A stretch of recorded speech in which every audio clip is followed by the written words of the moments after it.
My dear people of the southern Cameroons, accept revolutionary greetings from me, Comrade John Ba Akuro, this day, which is the 30th of October in the year 2021.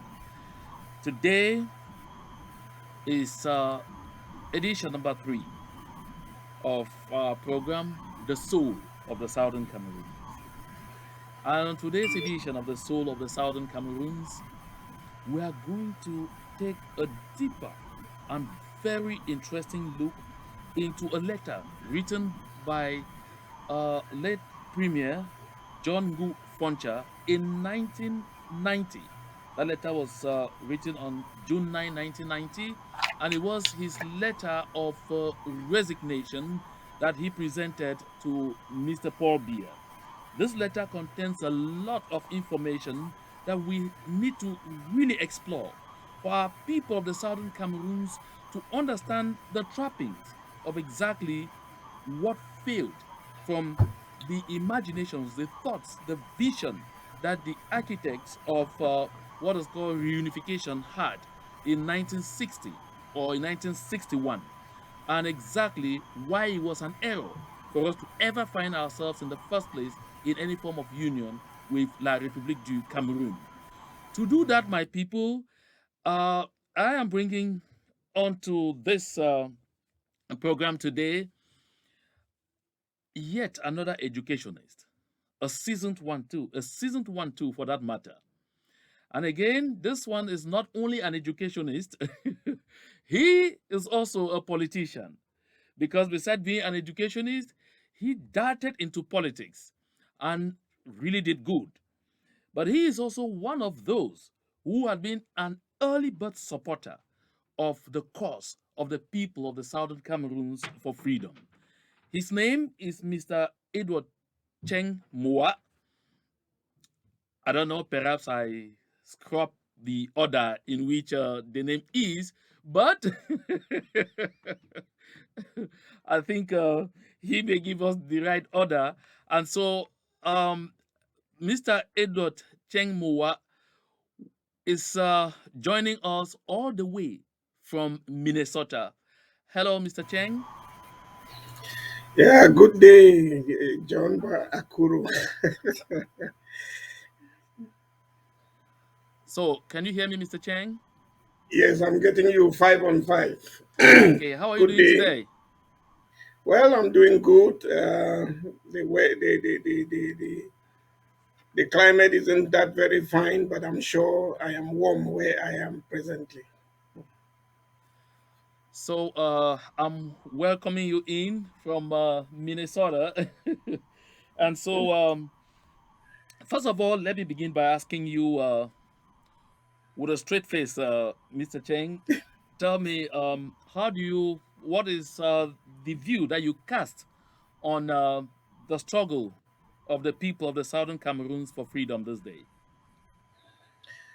Well, I must say that it is unfortunate that we should have come into a union as equal partners, and as the years have gone by, we've virtually become almost those to be given what you call the crumbs of the society.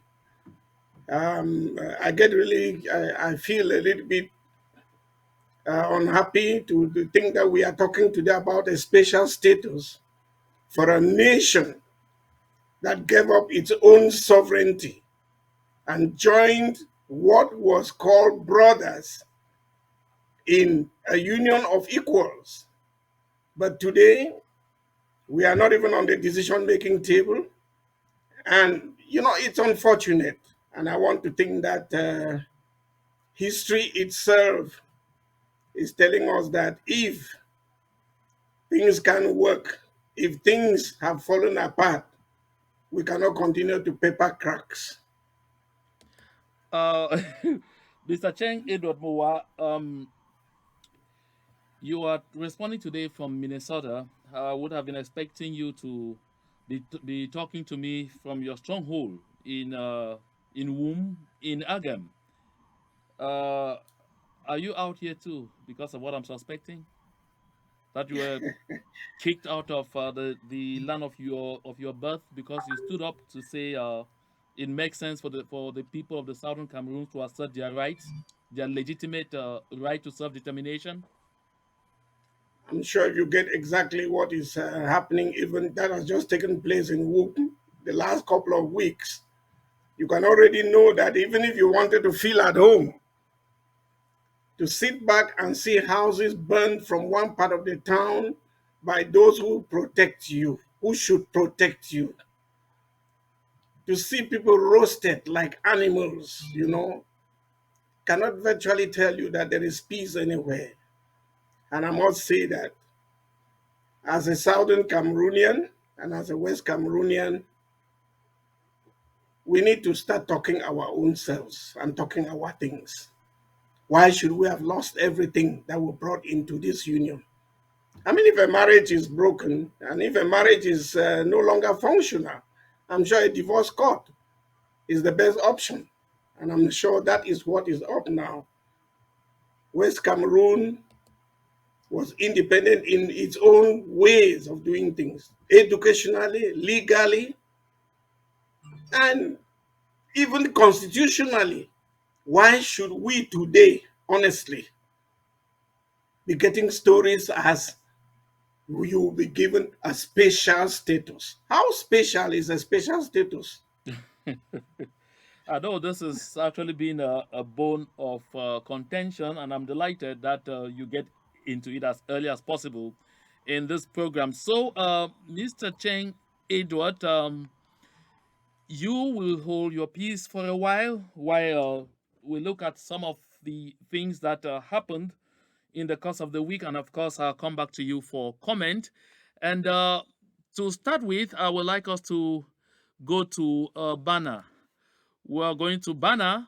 No, no, is it Bana Kekem? This is somewhere in the west of La République du Cameroon. The name of that area is actually Chwafe Njombong. That's in Kekem 1, where the people came out in huge numbers. Ouais, donc actuellement, c'est à Kikem, c'est très grave. Donc même le tournant là, on a les gars ont barré, ils ont coupé l'arbre pour barrer tout ça. Tournant de Kikem là. Ouais. Ouais, donc actuellement, c'est à Kikem. So, these people came out in very huge numbers to protest what they consider to be a kind of systemic neglect by the government of La République du Cameroon with respect to delivery on, I mean, whatever they ever promised for them in terms of road construction. These people, as you can see from this other photograph, they cut trees, put them on the road.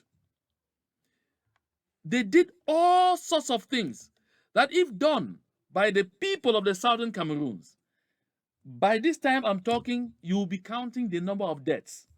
By this time I'm talking, you'll be talking of tens of people who would have been arrested and carted over to Yaoundé to be judged before military tribunals. But these are people in Kekem. The videos are out there, the pictures are all out there on social media. No one has heard that there is a laboratory that has been set up and they are scrutinizing the pictures to see who was there and who was not there so that they should arrest them and charge them, with terrorism simply because they were asking for better living conditions.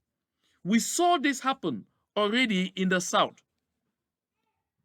We saw it in several localities of the south region. But nothing ever happened to anybody.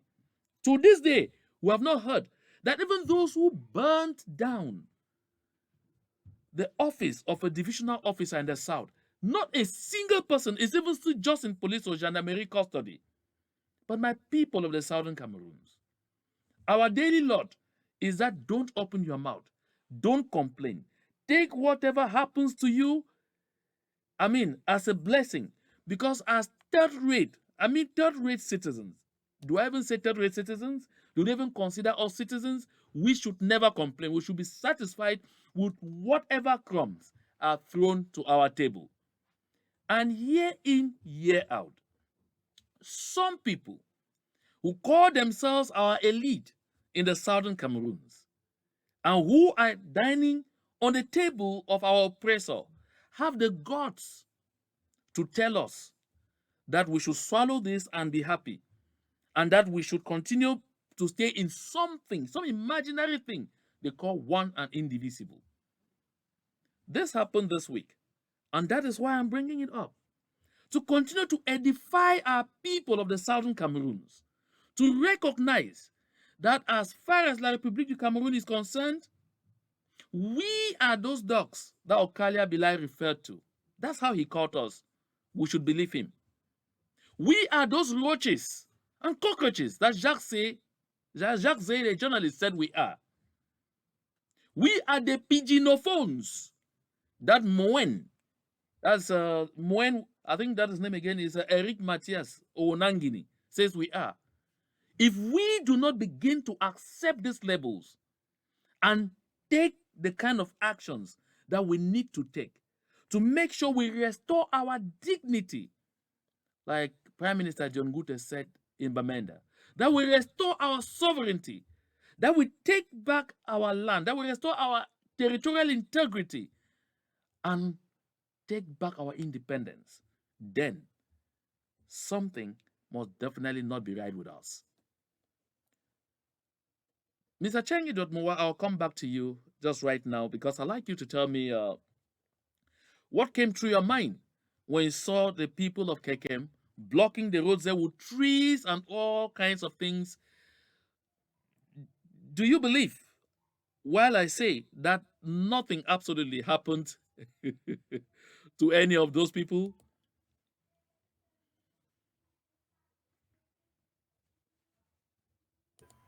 You can now be able to see the difference between justice and injustice.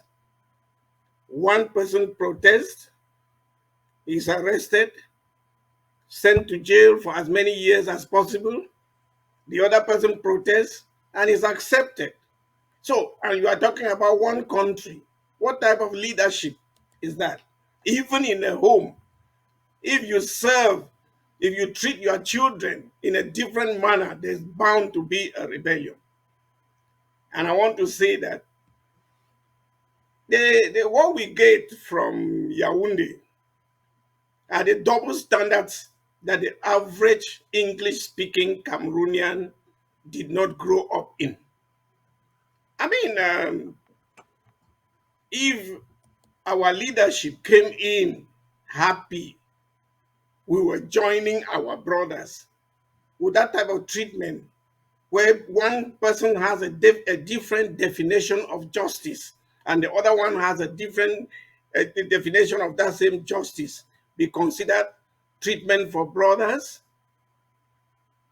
So I think that the double standards and even the demonstrations that are coming on now are an indication that things are gradually and steadily falling apart.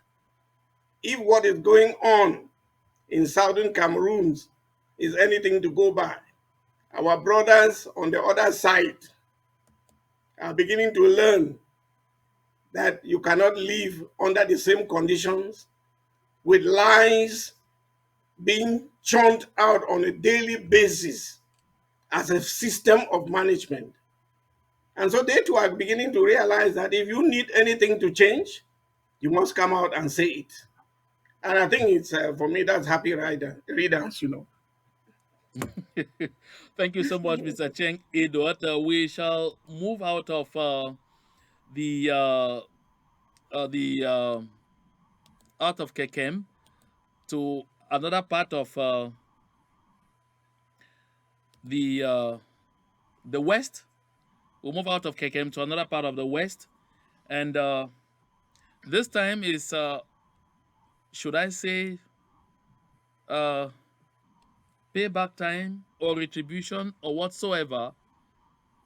I've been talking on this platform, I think about 3 weeks today, that there is an organization in Canada that is interesting, or that is interested, I beg your pardon, in providing amnesty or in providing asylum, providing reconversion fee, providing safe haven for soldiers of the B of La République du Cameroon who are deployed to the southern Cameroons to wreak havoc on an innocent people, that they are ready to assist them if they can drop their arms. And the last day is tomorrow. The last day is this Sunday, October 31. Have you taken advantage of that? That is the international DDR for soldiers of La République du Cameroon. And mark you, this is open only for the B, the soldiers of La République du Cameroon deployed to the southern Cameroons. And if you can prove that, it doesn't relate to the Amber Boys, of course, because this organization recognizes that the Amber Boys are needed on the territory to protect their land, to protect their people against the carnage being visited by Mr. Paul Biya's talks. And so it came to pass that this week, a young man from Bamena in the west who was serving in Bamenda, of course, he was sent on a very quick trip to Akonolinga, but unfortunately for him, he had to end only in Bamena. And what happened? Even his remains were abandoned. Just watch.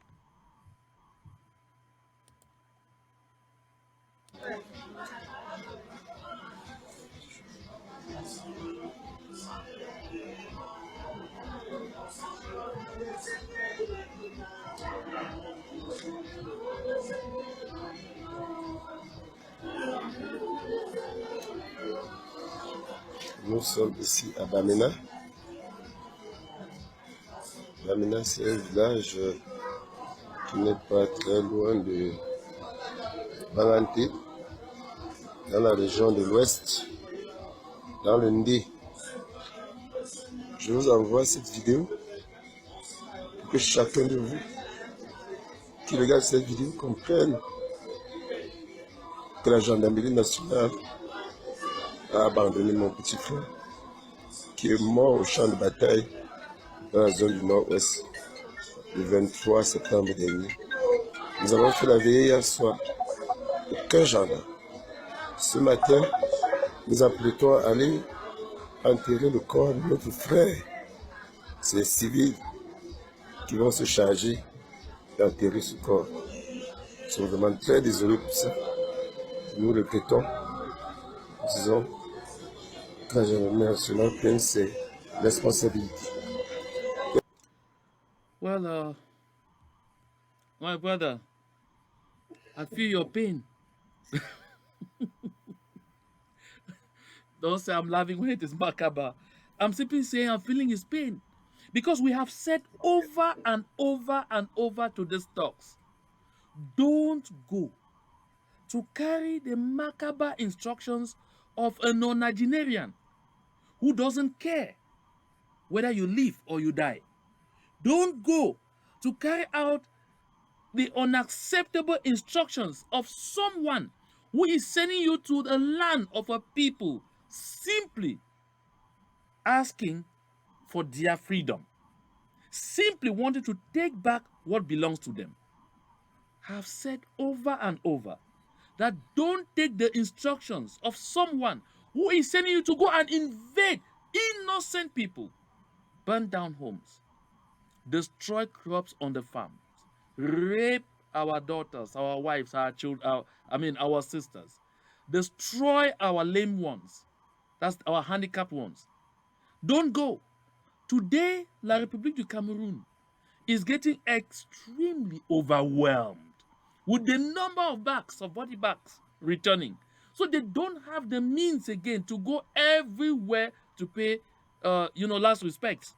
Now, last respects are paid on a case-by-case basis, depending on what family you come from and depending on what standing you have within the system. What a waste. What a waste. Is there any point wasting your life just to end up this way? Is there any point putting in all your energy and claiming to be defending a certain country that will not even think about you at the time perhaps that your family needs them most. If they could not turn up, Yes. even just for the funeral, are they going to pay any attention to the wife and children he left behind? This is a lesson that should be sinking in the minds of all those, even our own Southern Cameroonians, who continue to be misguided and allow themselves to be used by the operators to destroy their own people. Be warned. Make hay while the sun shines. In a communication I released yesterday, I talked about a conversation I had with a high up at the La République du Cameroon Ministry of Finance. And he told me, John, listen, we are pretending. We are doing left, right, and all or not. All we are bothered about now is salaries. And we're getting a lot of this money now from loans. That from the IMF, from the World Bank, and with conditions that are unimaginable that you don't even want me to talk to you about. And he said, and I repeated on that program, 95% of our projects have been abandoned all over La République du Cameroon. And so, why were we discussing this? An element I didn't bring on yesterday's program that I'm raising this to bring here today. He said, and so your people sit and they are dreaming that we will carry out some kind of reconstruction in your land. There is no money for any reconstruction. Don't believe us. And this is the truth. I just want you to take a look at this picture. This, what you see down below, is the dummy or the prototype of what was supposed to be the superhighway linking Douala to Yaoundé. This is supposed to be the superhighway linking Douala to Yaoundé. And of course, you know, this road has been in construction for donkey's years. Even at the moment we are talking, it is nowhere. But look above. That is a reality. That is what is being handed now to the people. That is what we handed to the people. Look down. You have 1, 2, 3, 4 lanes on either side. That is what was presented as a project to international donors to collect money to execute, to build the Cameroon's first ever superhighway between Douala and Yaoundé. But look up here. This is a reality that they are presenting. This is the same thing that La République du Cameroon did with respect to the Trans-African Highway that is linking Nigeria, passing through Cameroon and will get to Central African Republic. That is the road between Enugu, Abakiliki, passing through Ekok and Bamenda. You notice that on the Nigerian side, it's a superhighway. But on our side, well, it's just about one side of these 2 lanes that you see. This is to demonstrate and to remind the people of the Southern Cameroons that don't dream. Those of you seated there and say, oh, they are setting aside billions to come and reconstruct. Reconstruct what? They don't have the means to do that. It is a continuation of the deceit that we have lived in all these years. My people, the only thing that we as a people need to be doing today, the only thing that we as a people need to be doing today is putting all our efforts, I mean everything we can lay hands on to ensure that we get our freedom, to ensure that we show La République du Cameroon out of our land the fastest possible. That is why right at this point in time that I'm talking, there are Southern Cameroonians in Toronto, Canada, holding a meeting. It's a retreat. And the purpose of which is simply to build synergy, to build bridges. I've seen on social media a lot of people bashing, calling names, oh, because they brought this, it is sponsored by a Tanganji. Are we not ashamed? Are we not tired of always using a Tanganji or La République du Cameroon sponsoring as a bulwark? I even see some people parading an article around that is written by some Michel Biemtong. That he says, oh, it is the government of La République du Cameroon that is sponsoring that meeting. My people of the Southern Cameroons, let me say it here and say it repeatedly. I'm sure by now, a lot of us know me that It is not because it seems unpopular that I will back out of it when I know it is the right thing that is being done. I will say here and reiterate that that conference or that retreat is sponsored purely, I mean purely, by funds raised by the organizers. These organizers are international civil servants, are medical doctors, are university lecturers who came together as professionals to bring their own push to the advancement of the Southern Cameroons. These are people who, in one go, pull out 10,000, 15,000, $20,000 to sacrifice to get us together so that we should be able to speak with one language. We should be able to come up with a common strategy. We should be able to talk to one another and present to the international community, I mean, a clear face, a better face of the Southern Cameroons. And all we can do, because of hegemonic tendencies, because of our greed for power, all we can do is lambast. Well, Mr. Cheng, I guess you have also heard about this retreat. I know you've also had the opportunity to to see, I mean, some of the brouhaha on social media. I don't know if you have a comment on that. Just before we transition to the main issue of discussion on this program today.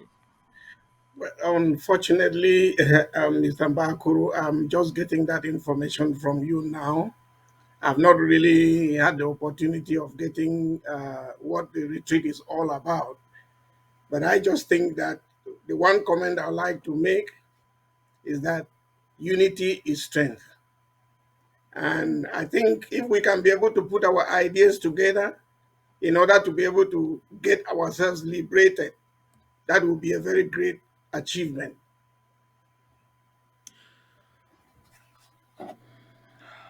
Thank you very much for that contribution.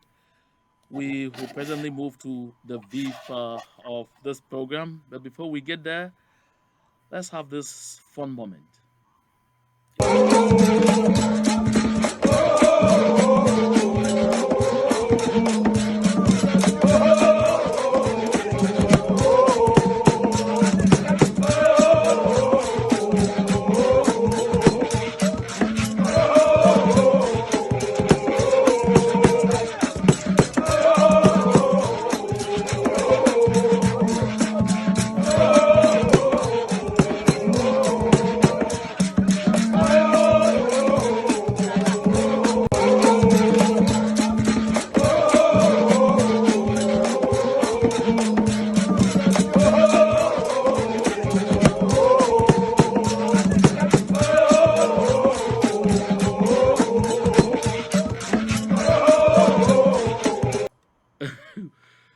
You must have recognized them.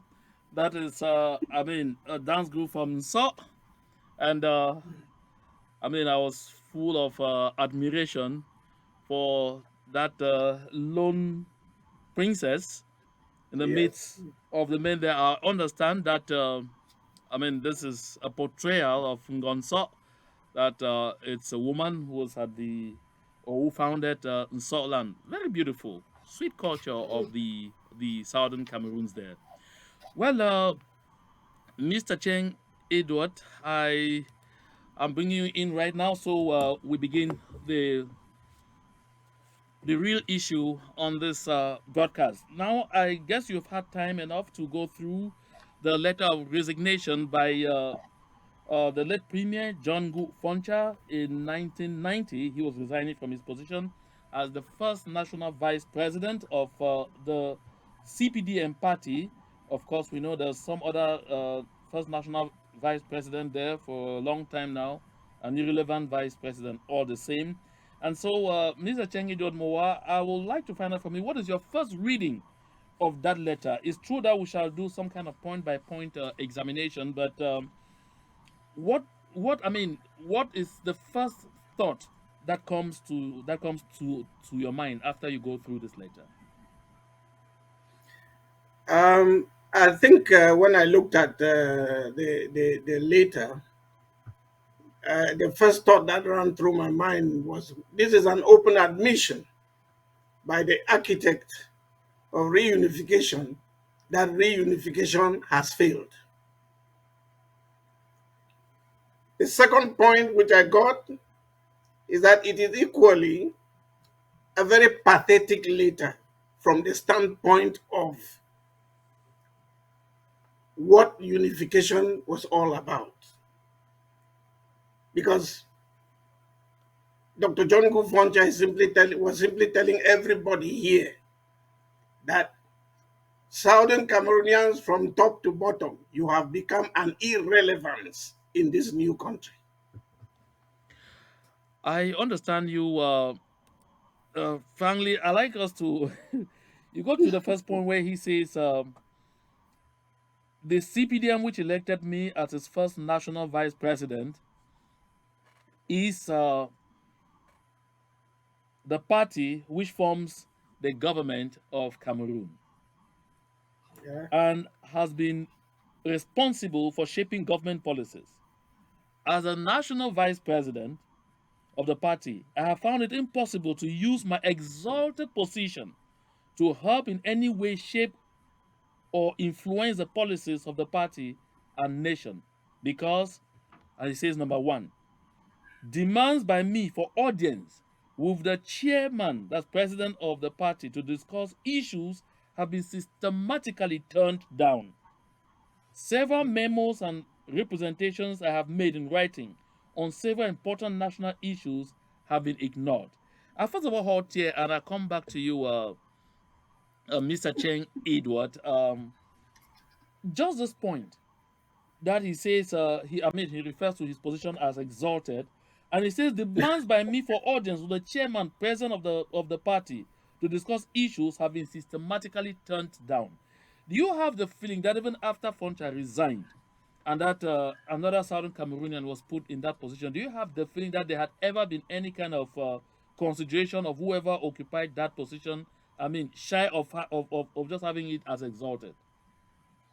I think the expression, the English expression, exalted position, just it simply says it all. Um, it's a title. We don't need it. And that particular expression equally says that the presidency within that party was virtually just a new, I think the word president of the party was just a new terminology for what we learned in history as enlightened despotism, you know. Because an enlightened despot does not need advice from anybody. He did those things out of favor. So to be a vice president of a party in which you are systematically ignored, all policy issues don't matter. I'm sure it took him a long time to be able to recognize something that would have been recognized much earlier. 29 years after, from not being vice president to national vice president of a party. I wonder whether even the national vice president even had a say in any of the committees within within the party. So I Uh, just think that it's unfortunate that that position was even left for a West Cameroonian or a Southern Cameroonian. Just be there. Let's be seeing you. Yeah, Mr. Cheng Edward, you have been an office holder in, within that system. And there's been, some kind of discussion going on generally that when a Southern Cameroonian or somebody from Southern Cameroon's extraction is appointed to any position of responsibility, be it minister or, prime minister or even vice president of the party, there's always a counterweight from the side of La République du Cameroon to make you simply a figurehead. Do you have did you ever I think ever experience that? no, I think that even that's what is in practice. The prime minister, you have a powerful secretary general. You have a powerful secretary general in the prime minister's office. And so the prime minister virtually sits there with the idea of what? Receiving guests who are at times directed to him because the big man is not available. So even in terms of ministerial positions, how influential are they? Look at the various ministries. They're just, I'm sure the only thing that most ministers virtually do, especially when they are of English extraction, is to sign a few ministerial orders. But when the real thing has to be done, it's not there. Because, okay, now we have look at the ministry, the former Ministry of Territorial Administration. When we're moving to an Anglophone, they create the Ministry of Local Government and Decentralization to take away powers from the Minister of Territorial Administration. So that is something that has been there and continues. We are just like window dressing in the system. How do you explain that with this state of affairs? I mean, some of our people are still really ready to sacrifice. I mean, to sacrifice their people, are still cooperating with the colonizer. I mean, to foster this kind of black on black colonization on their people, and don't even show any remorse when they burn down our villages, burn people alive in their houses. I'm sure you are aware of the case of Pamvo in Womb not long Yeah, ago. How do you yeah. explain that some people fully aware of this still continue to feel that this is the best place to be? How do you explain that? Well, what we call power, what we may call power to some people is occupying offices and getting one or two uniformed officers to stand behind you, and they consider that you are a big man. Um, let's look at it this way. Look at the irrelevance of the post of national vice president of the party that creates policies for a country. All right?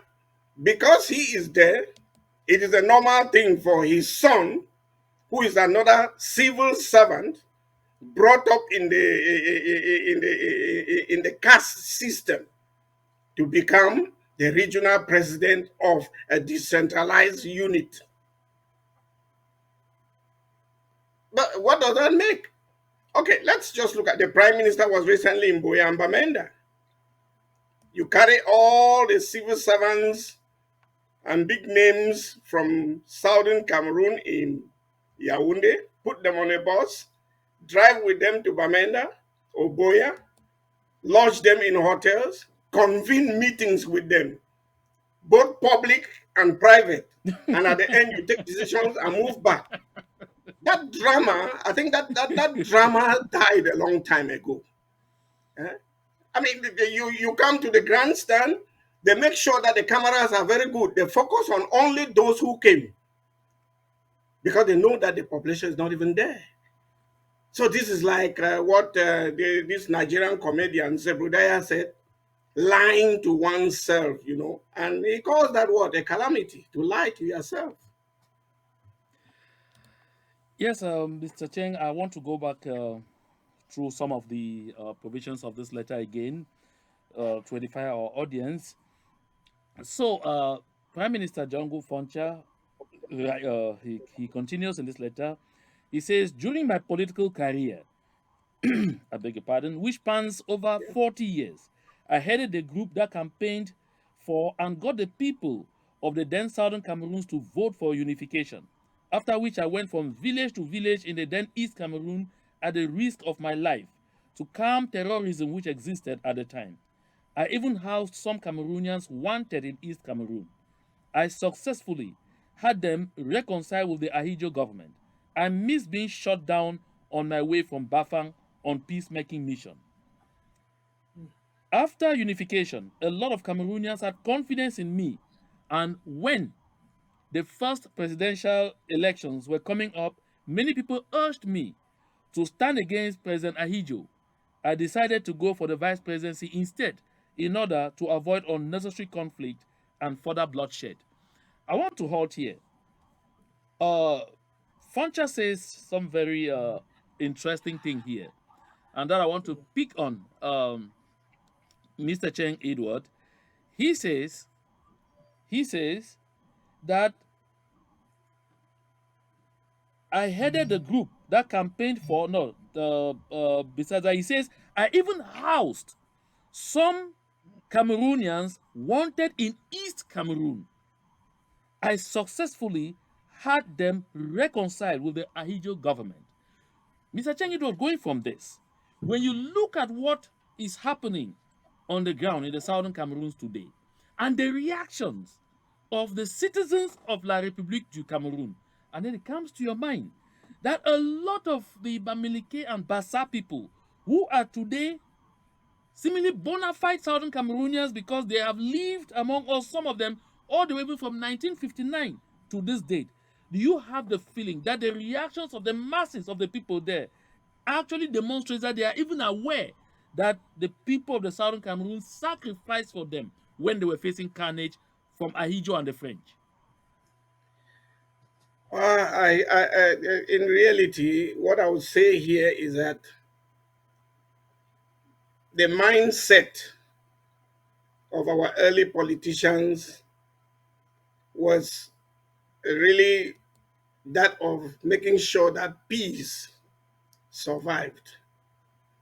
They were Christians.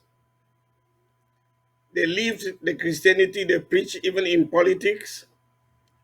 And that is why Dr. John Good Frontier could go to the extent of housing what was considered the other way as rebels and even making efforts to reconcile them. That question comes up today. How many of even those who were housed by us yesterday are making the same type of peace efforts? I don't even think that those who are living in Yaoundé, Douala, Bafoussam, I think the most important thing that they We are rather getting there appear is to be that, hearing them swearing that they should use all kinds of means to destroy us. We rather appear to yes, hear them swearing that they should chase us in their various villages and no, wherever our people the have truth gone is, for respite. We rather the are truth is even even reading that, in letters them writing to the government asking that they should chase away a the, brigade the commander English and speaking a people, GO of yeah. Southern Cameroon's extraction. You see, and that's why I say we are there now, not because they are taking care, they are making more money. More English schools have opened up where they can now make money. More people are renting houses, which were did not have people renting them. That is the way. It is not like they are charity. They are not even treating them as if they are recognizing that there is that these are refugees, because everybody that way you are paying rents. So what I just want to say is that somewhere along the line, I think that Vice President John Good Frontier overplayed the peace initiative. Maybe if he had taken up the idea of even challenging Ahijo, he could have given us an opportunity to show our own way of leadership. But since he did not want conflict, and that's the typical man I come to know in history, he wanted to avoid unnecessary conflict. He did not want further bloodshed. He allowed the status quo, you know. He allowed the status quo. And that is the same status quo that wants to swallow us complete today. Should I say at that point that that was perhaps a kind of show of complex? Well, I just think that the man, first of all, his physical stature showed you that he looked like he wasn't. He was somebody who was not ready to go into any boxing match. And if you look at most of the decisions that were taken, even when he was pulled out as vice president, he did not raise a voice. It's when things went rough, because I think that the language that is coming in this letter must have also been influenced by the events that took place in Bamenda 2 weeks before. The launching of the Social Democratic Front was beginning to show the rest of the people over there that we have listened for 29 years and we're not getting anything. Let us also get an organ to speak and look at the way in which that launching itself was treated.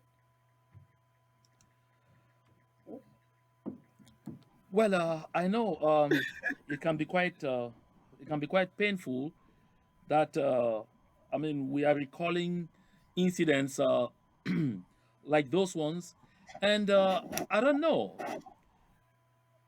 I don't know. What message do you have at this point, at this specific point, Mr. Cheng Edward, to those who, despite all what we are seeing, and that this eye-opening letter came out even since in 1990, are still moving around and talking about some kind of one and indivisible Cameroon, that is unitary Cameroon, or even evoking the notion of federalism. What can you say to them? I think that when the teachers and lawyers asked for federalism, it was clearly stated in their meetings with the lawyers and teachers that they did not want to hear the word federalism. So if they are moving to federalism, it is because they are seeing that the obvious idea of independence, if they are even making that move to the center for federalism, it means they want to go back to what they themselves are recognizing. And I think it should first of all be an open admission that we violated our own constitution. Article 47 of the 1961 federal constitution clearly indicated that the constitution shall not be tampered with unless more than 60% of those in the Federal National Assembly of the time from West Cameroon extraction voted for it. They did that. So to be asking for something now because of the situation that is on, I think is just the generation I think has passed. This letter came out 31 years ago, 29 years after reunification. And when you look back to ask, were we really brothers? Were we really brothers? All institutions, it means that today when you look at that the country, anything with the name West Cameroon was destroyed. Started from education, go through the economy, go through even meritocracy. And today we get, who are those even talking? Appointed politicians, you know. They give you a ministerial appointment, automatically you think that you have been elected. Or they give you a regional delegate appointment, you already think that you are a spokesman for the people. The mere fact that the people don't even come out to listen to all what they transport from the capital to their various regions is an indication that this thing failed a long time ago. Frontiers later was a clear indication to the people, I am tired of this relationship and let us go our ways.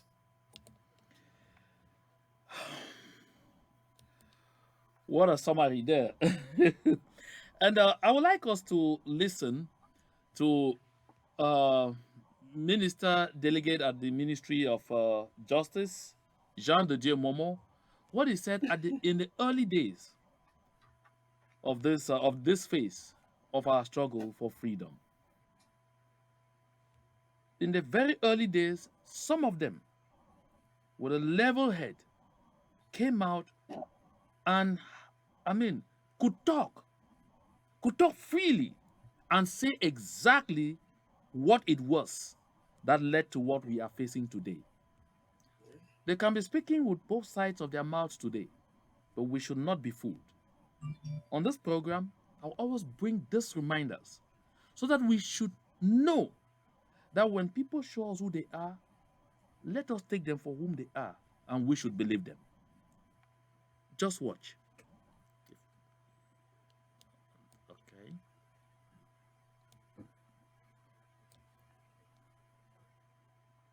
Poursuivre le dialogue. Vous êtes Absolument. d'accord avec cela? Je vous ai dit que pour moi, ce sont des otages. On a libéré une partie des otages. Il faut libérer les autres otages. Parce que il faut comprendre le problème anglophone. Il faut que quelqu'un réussisse à m'expliquer, à moi, avocat, juriste, qu'on arrête quelqu'un à Bamenda et que ce n'est pas la première fois. On va le mettre à Yaoundé, en Kondengui, pour le juger à Yaoundé. Vous l'avez arrêté au lieu de l'infraction. Il y a une justice à Bamenda. Il y a un tribunal de première, un tribunal de grande instance, un tribunal, la cour d'appel est là. On commence par là. Vous enlevez les gens là où ils ont commis l'infraction, vous les amenez. Je dis que ce sont des otages. Et ce n'est pas la première fois. Chacun se souvient, il y a quelque temps, on avait arrêté les Sama Francis et un autre groupe dans les années 90 et on les avait toujours amenés à Yaoundé. Donc, Yaoundé considère que Bamenda, c'est un territoire étranger. Et donc, de ce point de vue, les manifestants sont en train de dire une chose qui m'a apparu fondamentale. Libérez d'abord les otages. Bon, ils ont dit les prisonniers. Libérez d'abord les prisonniers et on pourra s'entendre, on pourra discuter. Mais en réalité, ce sont des otages qui sont là pour faire monter les enchères. Et moi, je pense qu'il y a une chose qui est claire. Comme ce témoin vient de dire qu'il y a un amalgame, c'est-à-dire qu'on a arrêté ceux qui ont fait quelque chose, ceux qui manifestaient, il y avait des manifestants, il y avait des gens qui avaient les fonds, tout ça, mais il y avait aussi des innocents. Mais dans tous les... En général, c'est comme ça, même en février 2008 ici, nous avons vu au tribunal, il y avait ceux qui avaient fait quelque chose, ceux qui étaient des innocents, etc. Donc, en général, les policiers, les militaires, les forces de l'ordre, on prend tout le monde après. Donc, franchement, je pense que si le gouvernement veut le dialogue, il faut d'abord chercher à apaiser. Et le langage du président n'a pas été apaisant. Mais l'honorable Marlise vient de vous dire une chose qui me paraît également très sensée. Je crois qu'il y a eu un amalgame. Il y a ceux qui demandent la sécession.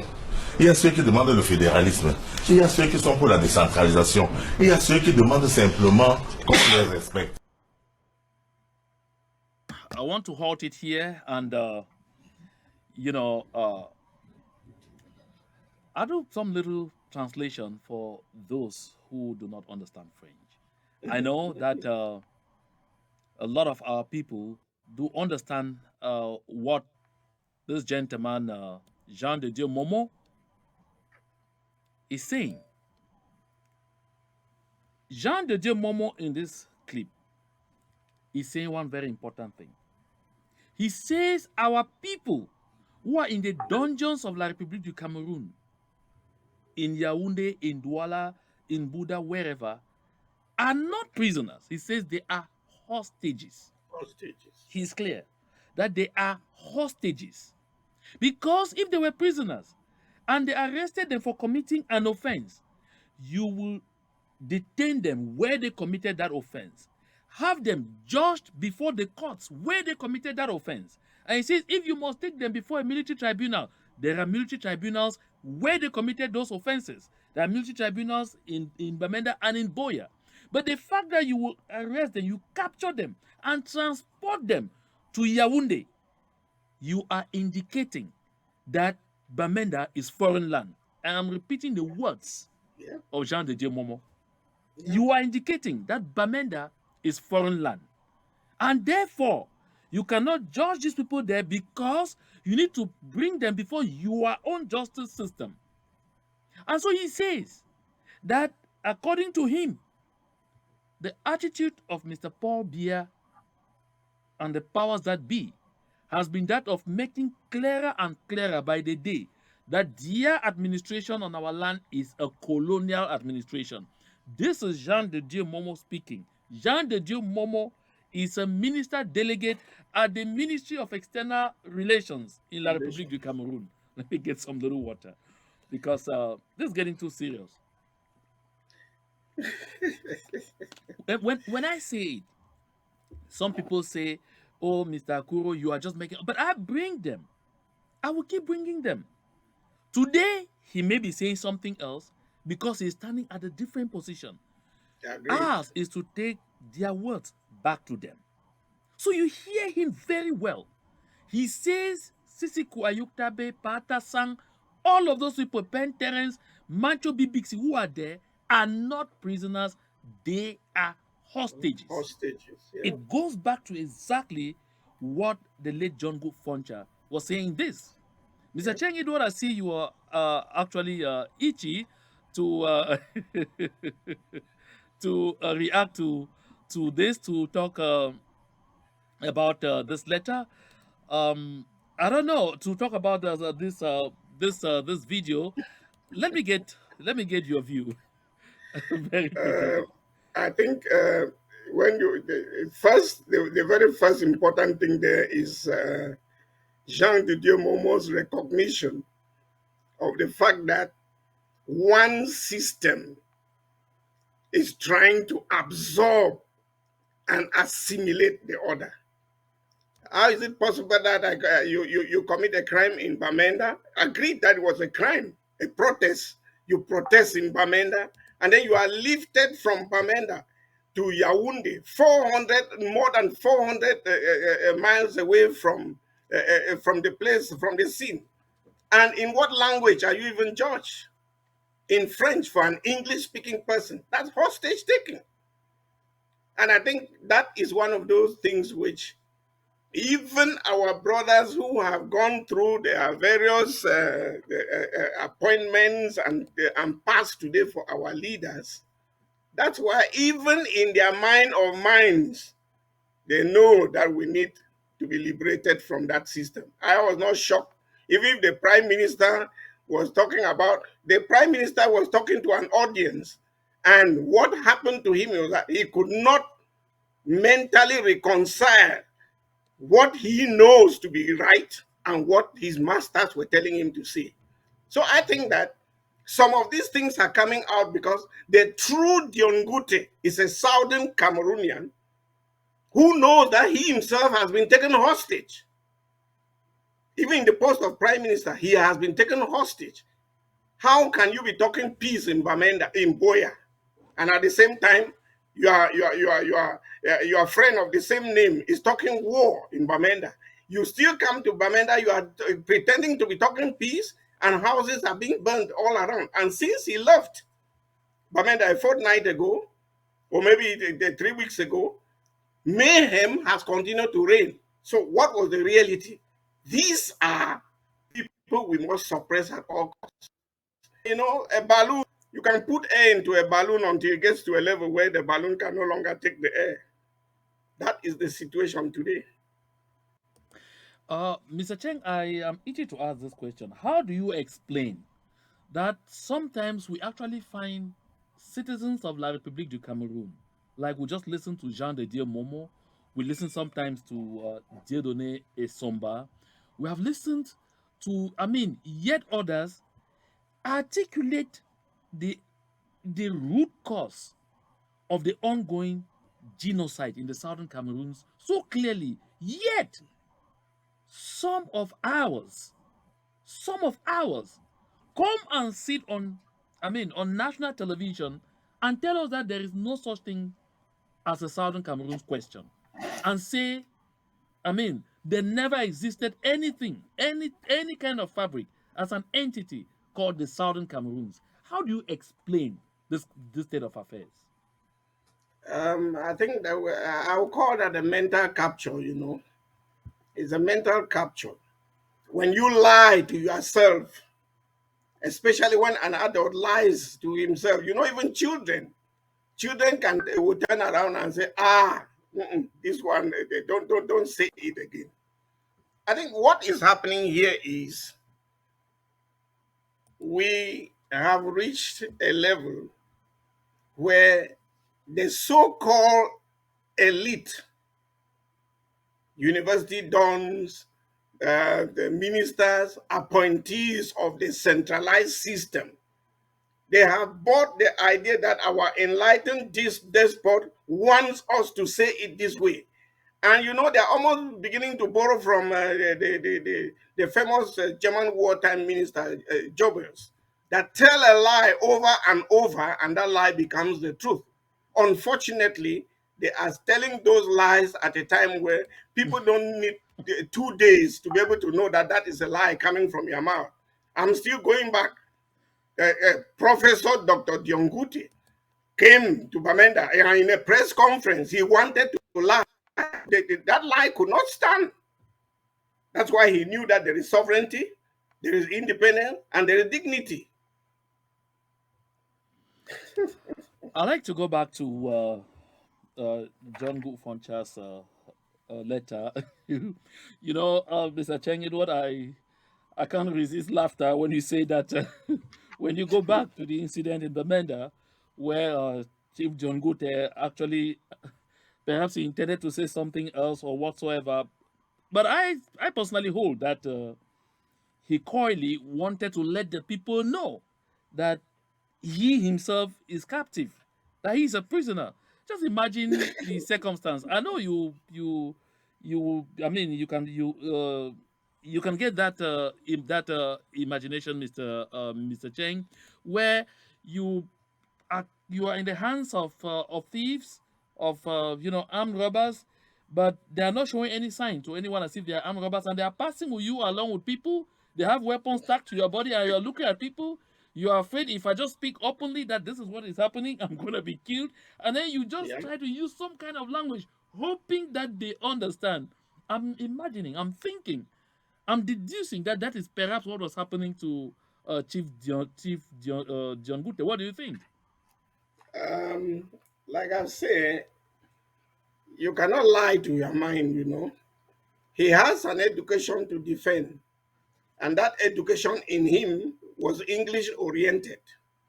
And this education tells you that you must be able to maintain an intellectual level of honesty, even if you are pushed. The idea is given at times that, oh, he's speaking the language of a politician.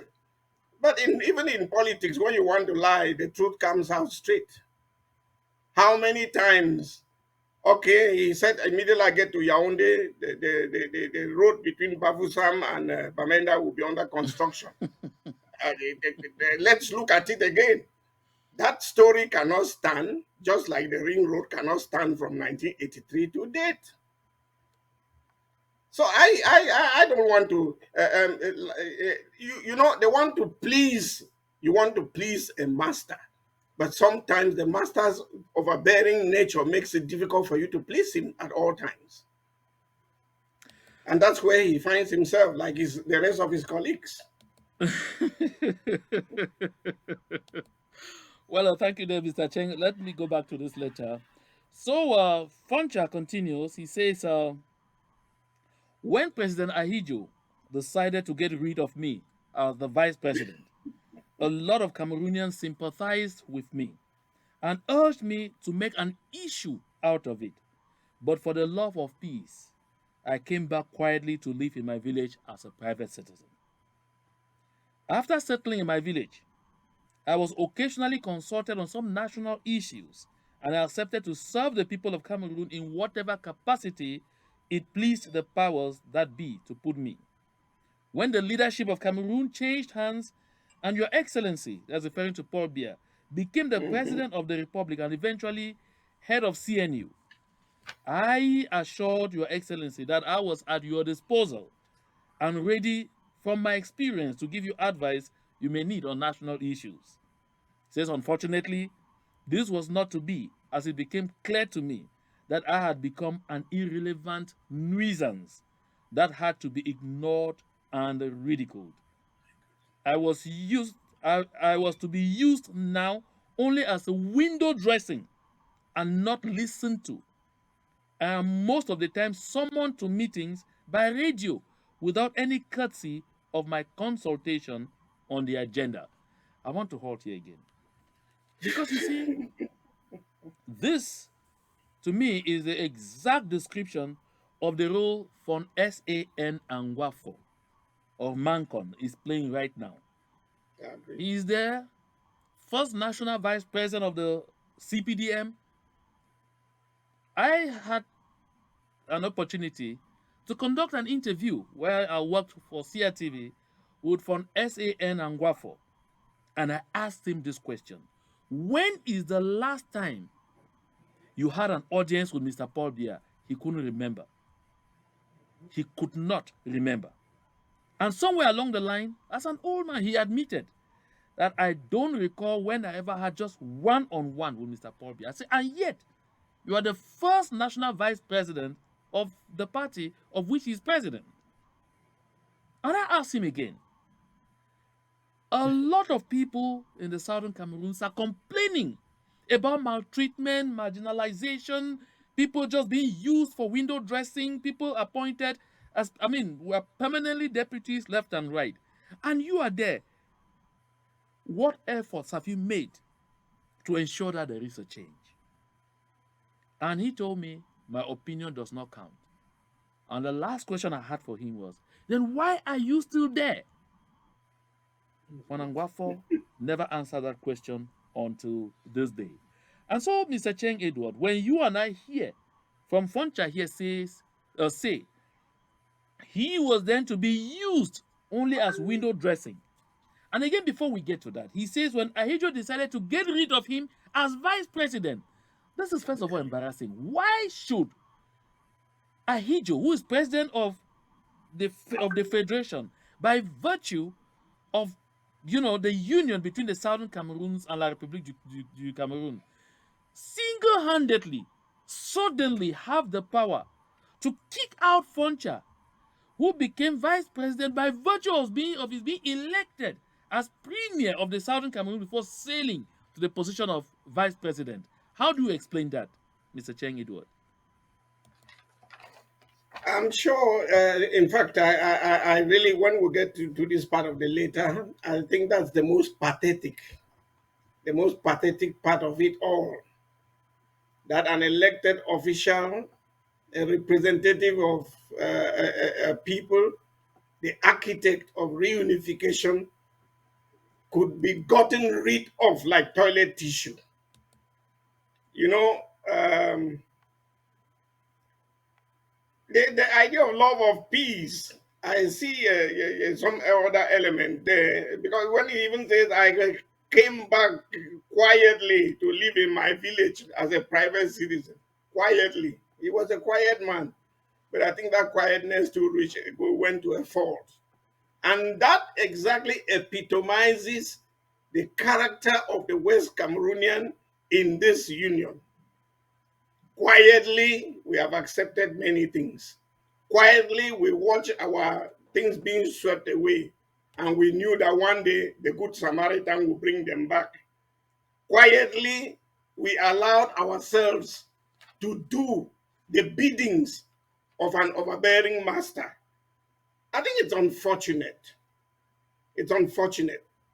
I sympathize with the man, but what he was, when we put it from a symbolic point of view, he was not just talking for himself. He was like saying, Southern Cameroonians, we have accepted this too much. We have become an irrelevant nuisance in this country. We have been ignored and ridiculed. And all of that is shown. Why can we not manage ourselves? That the two governors of the English speaking part of the country are people who don't even have respect for us. 90% of the senior divisional officers are people who speak languages that the population does not understand, coupled with the sous-prefect, all that. And everything, what do you get from them? When they are even doing what you call meet the people thoughts, this is the type of language you hear. We will take your complaints to hierarchy. We will take all your requests to hierarchy. And hierarchy does not care. If hierarchy cannot listen to the leaders we send, do you expect hierarchy to listen to our pleadings? And for him to even say that he became a window dressing, it's a and that is what 90% of those who pass around for our leaders are window dressings. It's unfortunate. It's unfortunate. Uh, well, there's something that Foncha says here that really pricks my mind. When he says, I was to be used now only as window dressing and not listened to. I mean, this reminds me of experiences I had with some of our people who are in this government for Mr. Paul Biya Yaoundé right now, who themselves felt, I mean, themselves, they feel this. And this is interesting. A lot of the time that they are made ministers or that they are in those positions for window dressing. Because even the way other colleagues, minister of La Republic origin treat them leaves so much to be desired. One of them actually explained to me, Mr. Cheng, that Yes. he went to the Minister of Housing, the minister in charge of housing, when he was just appointed minister, to go and remind the minister that he had not been given the official house that he deserved as a minister. And then he went there, and that minister kept him waiting in the waiting room for over 45 minutes. And while he Correct. was there, a secretary of state of another ministry came in, and that minister rose from his office and came out to receive that secretary of state while he, a full portfolio minister, was waiting. And at the end of the day, even when he was received, that warmth was not there. The minister simply sent his secretary to come and call him, colleague minister, that he could come in. Not the Oh my warmth that he God. saw with the minister coming out to receive the secretary of state who was French speaking. This kind of humiliation, I don't know what can justify the fact that people get this kind of humiliation daily, but they don't have the balls to stand up for exactly what is right, to get what they rightly deserve. Would you share? I mean, the idea by some people that perhaps the government of La République du Cameroon has something that they're holding on them. Um, you can only be able to hold down a person who decides who is a fool. I mean, you go to school, you are trained to be able to think. That minister himself, was he bold enough to be able to tell his colleague that the treatment you are giving me here is not right? At times we go around as if we are spineless. A secretary of state comes and is received before you, staying there for 45 minutes, and then somebody is sent it. In fact, I would have marched into that office and hell would have broken loose just for being ignored. But um, I think that if you don't have anything to fear, most of our ministers have, before they even appoint them, I'm sure that they must have documented a lot of crimes that they have committed. And so each of them is always afraid that if I do this thing, they will send me to prison. That's why they behave in that sheepish manner. Because it's not correct. Given the training in Enam, which most of them have had, to respect authority in no matter the circumstances gets to a level. I saw people who walked out. I think there was a one-time governor in the East. If I've not forgotten, it was the one Mr. George Achu, who decided rather to walk out than continue to receive such treatment. So some of them are just spineless, I think. How many times have I we should say even heard perhaps a that it is minister that resign beggarly attitude that has landed us where we are into today, trouble? because it could Yeah, be that beggarly attitude that caused even Foncha, when all this was going on, that I mean, he didn't have the guts to rise up and actually go from town to town, city to city, village to village, and tell the people that we are all being duped. I like to continue with this letter because it's important for us to hear this. He says, all projects of the former West Cameroon I had either initiated or held very dear to my heart had to be taken over, mismanaged, and ruined, e.g., Cameroon Bank, West Cameroon Marketing Board, WADA, in whom that is the Womb Area Development of Authority, authority. West Cameroon Mhm. Cooperative Movement.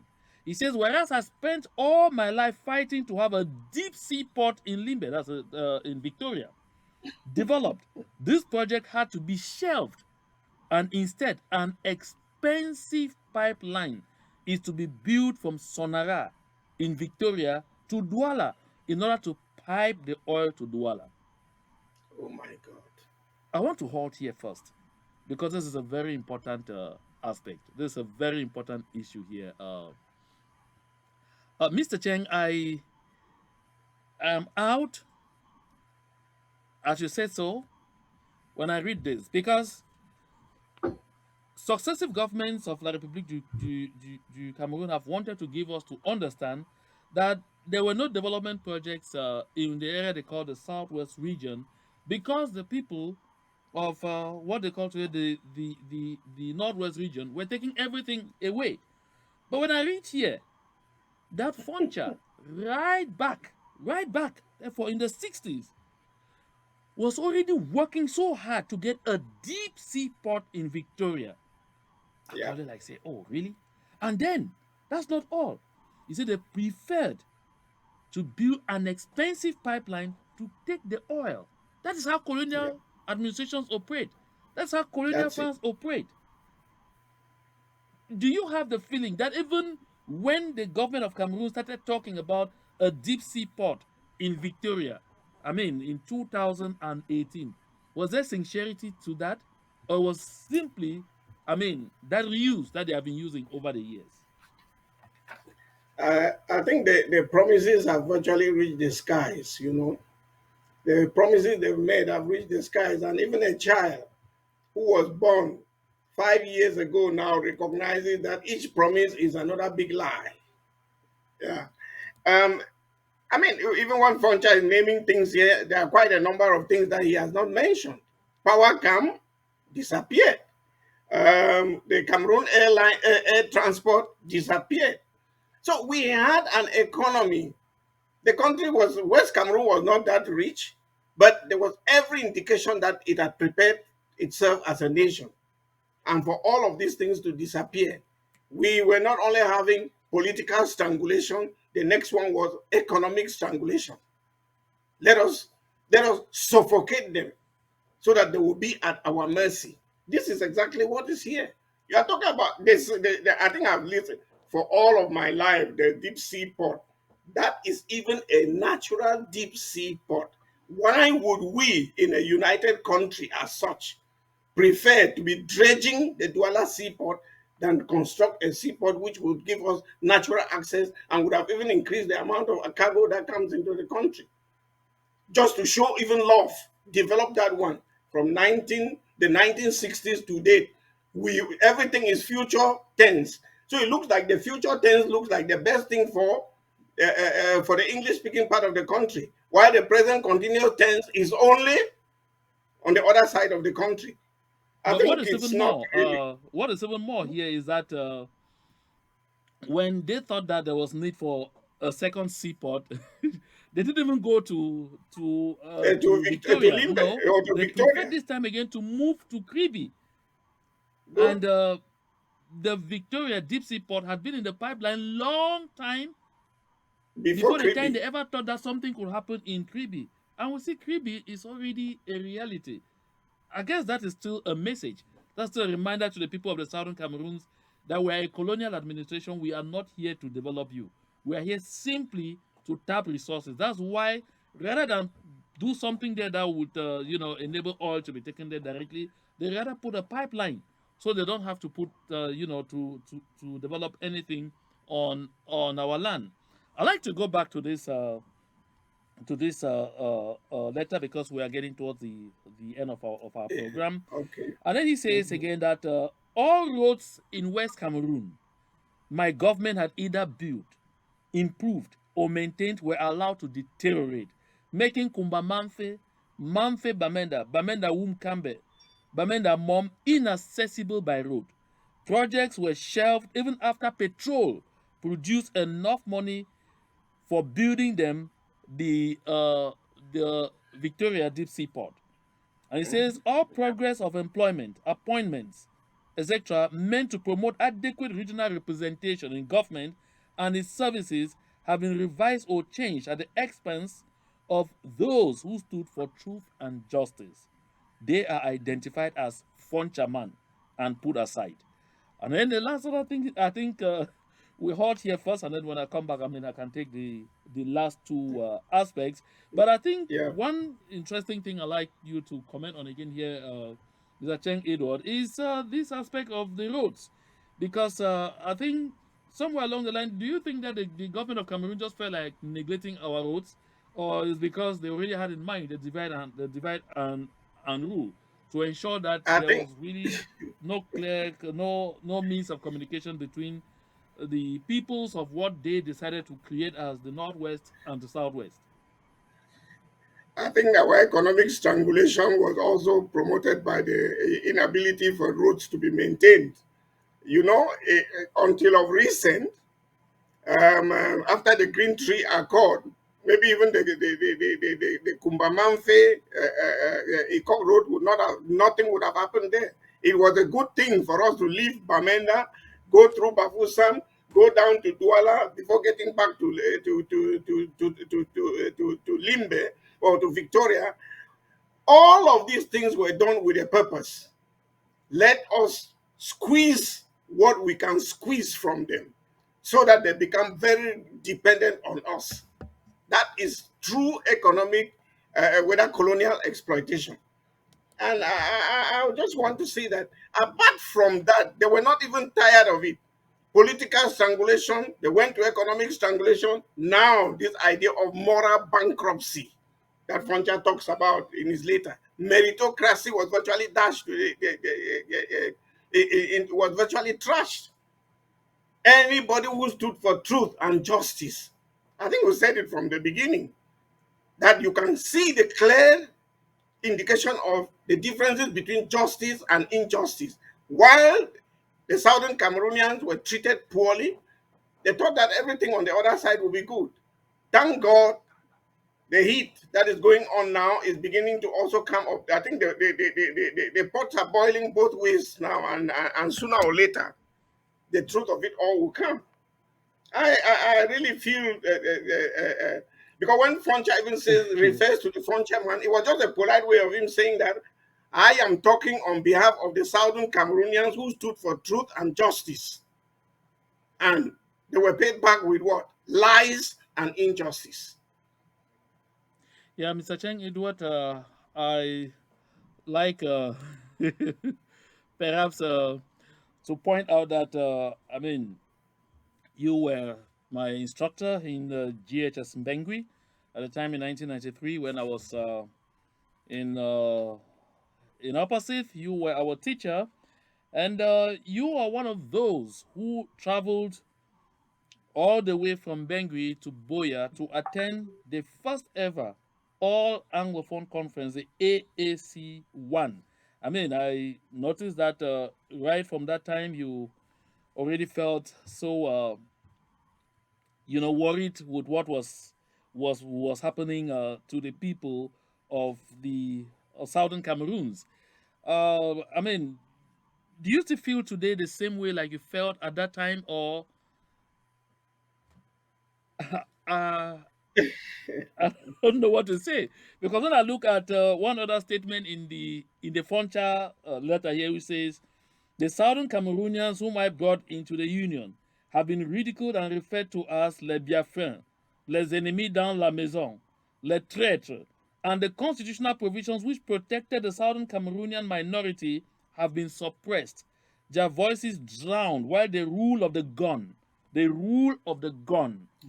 has replaced the dialogue which southern Cameroonians cherish very much.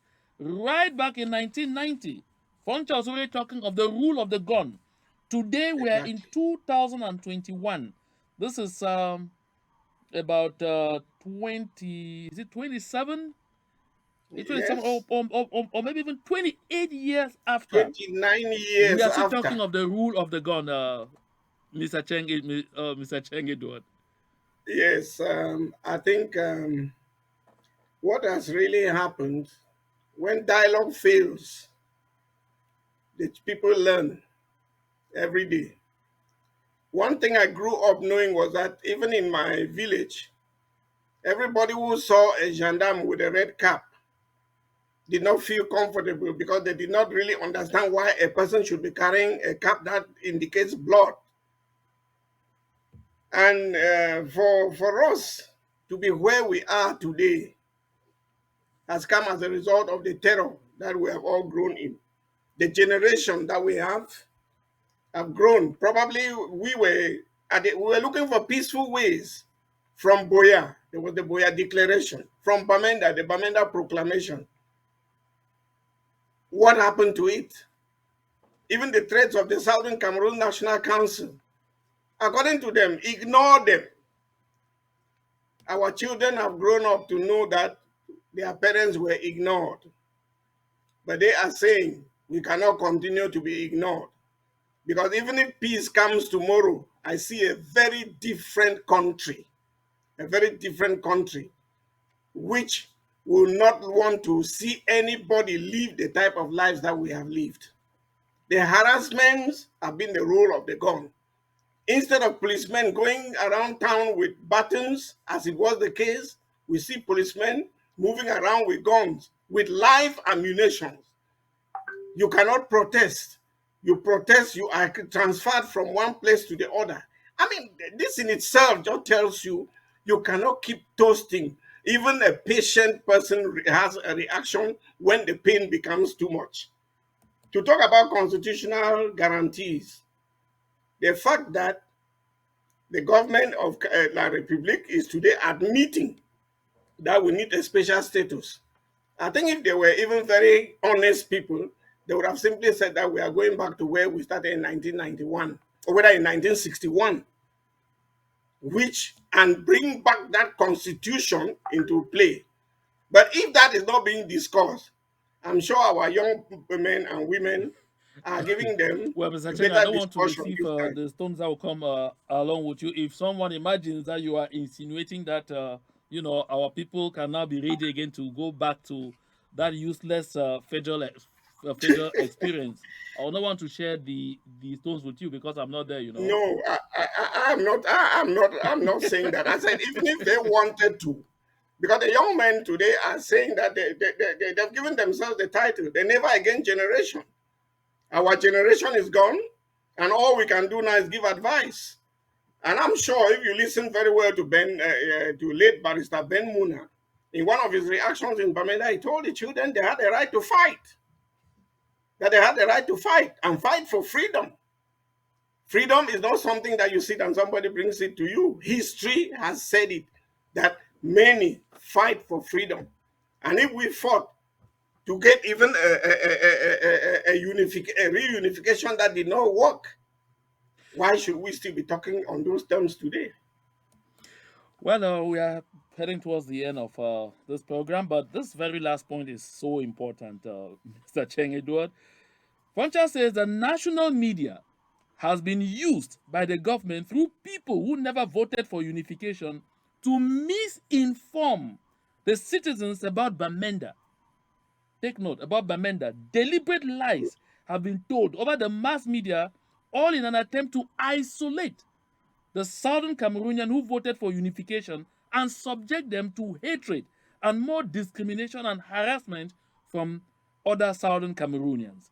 Of course, I know he is talking here about the so-called talks that we heard one misguided Ufi Chinjemelo saying that the people of the so-called southwest region will never want to have anything to do with the people of the northwest because of things that supposedly happened. And this is what Foncha is talking about here, that they use the national media deliberately. So it was a deliberate act by the French administration to place a wedge between the peoples of the southern Cameroons along the artificial lines they created, because originally in the southern Cameroons there was no such thing as northwest and the southwest.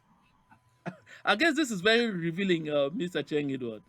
Somebody even asked a very, let me take it from this, and somebody even said at one time that they seem to have even forgotten the cardinal positions. Why is it that they themselves, in the course of looking at West Cameroon, they started thinking, why did they not name the Southwest South Littoral and then name the Northwest Northwest, because of what they already had as regions in the Francophone zone?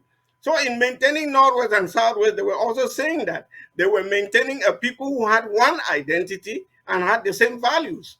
So whatever divide and rule tactics they have used over the years, we have been united with one thing: the fact that the treatment you get from the gendarmes has not been different from anybody, whether you come from the north or south.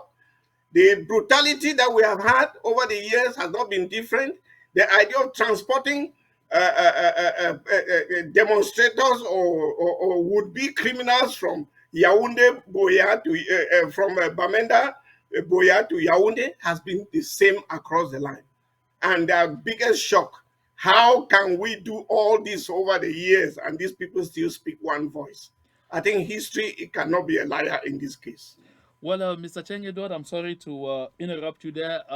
We at the end of this program, but before we go, I just want you to, say the last word that you like to say to the leadership of the Southern Cameroons movement, who at this point have been called upon, I mean, from all angles to, build some kind of synergy in order to better prosecute our struggle for freedom. What message do you have for the leaders on the front lines? I think what I would say to our frontline leaders is that unity is strength. Unity is strength.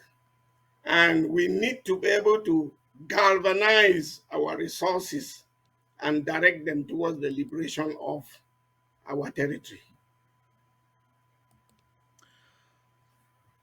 That's my word. Thank you very much, Mr. Cheng Edward Mowa. It was a huge, huge pleasure having you on this program, The Soul of the Southern Cameroons, The Soul of the Southern Cameroons, third edition. We wrap up this program at this point, and I want to thank all and sundry who set aside time to be part of this program.